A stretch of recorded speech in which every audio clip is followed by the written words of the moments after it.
ভুলেও গরম ভাতের মধ্যে ইস্ট দেবেন না। আমি দেখি আমার মা গরম ভাতের মধ্যে ইস্ট দিয়ে দিল। মাকে জিজ্ঞাসা করলাম, মা তুমি ভাতগুলো নিয়ে কেন এরকম করছো? তারপরে দেখি মা আবারও ভাতের মধ্যে এক বাটির ভাতের মধ্যে চিনি, স্বাদ মতো লবণ, আবার দেখি 2 চামচের মতন ইস্ট দিয়ে দিল। মাকে জিজ্ঞাসা করলাম, মা তোমার কি মাথাটা খারাপ হয়ে গেছে? ও কি আবার একটা ডিমও দিয়ে দিচ্ছ? ডিমটা তো আমি নিয়ে এসেছিলাম গরম ভাতটায় জল ঢেলে একটু ডিম ভেজে খাবো। তুমি তো দেখছি তোমার মাথাটা সত্যিই খারাপ হয়ে গেছে। আবার ময়দা দিচ্ছ কিসের জন্য? ভাতটা তো নষ্ট করলেই করলে, আবার এর সাথে ময়দাটাও নষ্ট করলে। আবার দেখো গুঁড়ো দুধ রেখেছিলাম সেই 1 চামচের মতন, সেই গুঁড়ো দুধটাও দিয়ে দিল। মা আমাকে বলছে, তুই ওখানে চুপ করে বসে থাক, আমি যা করছি সেটা চুপচাপ দেখ, না ভালো লাগলে ফোন নিয়ে ঘাঁট। তারপরে দেখি না আবার সাদা তেল দিয়ে দিল।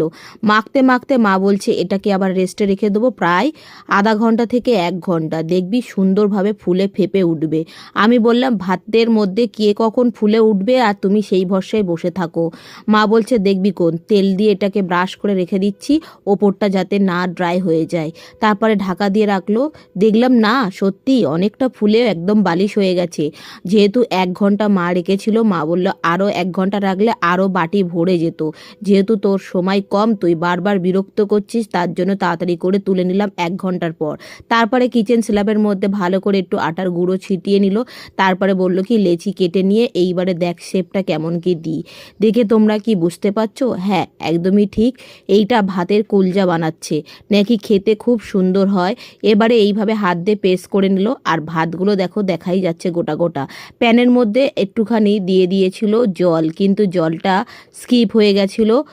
ভিডিওটা তুলতে পারিনি, তাড়াতাড়ি করে মা বকা দিচ্ছিল বলে আমি চলে এসেছিলাম। তারপর দেখি ধনেপাতা দিয়ে দিল, কালো জিরে দিয়ে দিল। আবার কিছুক্ষণ পর দেখি সাদা তেল আর জল মিক্সড করে এইভাবে ব্রাশ দিয়ে ঘষে দিচ্ছিল। বলল কি অল্প অল্প তেল দিলে তবেই কুলচাগুলো ভালো লাগবে খেতে।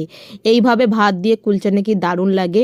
একবার বানিয়ে দেখো, আর অবশ্যই আমাকে কমেন্ট সেকশনে জানাতে ভুলো না। আর হ্যাঁ, কে কোথা থেকে ভিডিওটা দেখছো অবশ্যই কমেন্ট করো। আর বেশি বেশি করে বন্ধুরা ভিডিওটি শেয়ার করবেন এবং লাইক কমেন্ট করতে ভুলবেন না।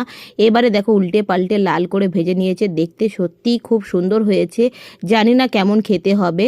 তো মা বলল এটা আমি আরও একবার বানিয়েছিলাম, খেতে ভালোই হয়েছিল, তুই একটা খেয়ে দেখ কেমন কি হয়েছে। সত্যি কথা বলতে বন্ধুরা এতটাই সফট হয়েছিল আর নরম তুলতুলে।